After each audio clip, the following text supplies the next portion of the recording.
Costume design in the industry is very fast-paced, and it takes a lot of planning. Most currently, I'm working on Little Women the Musical, which is where most of these costumes are coming from. But recently, I've actually designed Peter and the Starcatcher, Dracula and Act of Destruction, and then outside of the university, I've designed Jersey Boys, the musical at Big Fork Summer Playhouse, as well as others. In the industry, everybody's expected to know exactly what they're doing and to communicate to a level that is expected.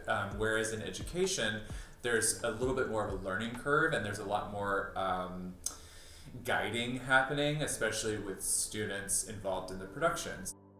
The costume designer collaborates with the scenic designer, the lighting designer, the director, the costume shop manager who is building and making all of the things that the costume designer wishes to produce.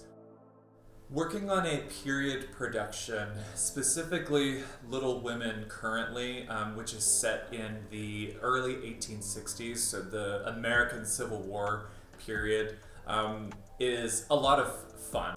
With this show specifically, there are things that are not always seen in other designs in other shows, like period undergarments. So the female identifying characters in this production wear corsets and petticoats, which are soft underskirts, or crinolines, which is very big for this particular period. Crinolines are sort of a stiffer, more structured underskirt. They're often called hoop skirts because they have rigid hoops in them to create a giant dome shape.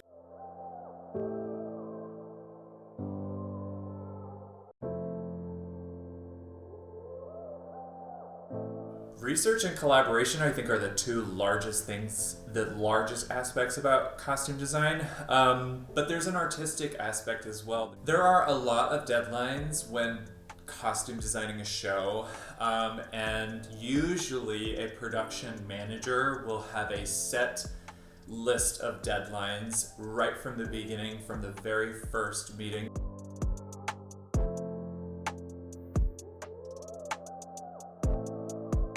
I chose to design costumes as a career because of my experience with both studio art and my interest in fashion in general, and my interest in theater.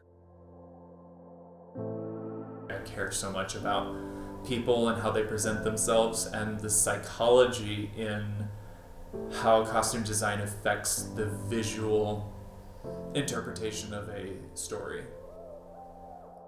It often can feel very difficult to feel fulfilled as a costume designer. You know, you are making beautiful things sometimes, but to see a performer who has fully realized the embodiment of their character and who they are as and how they fit into the production is priceless.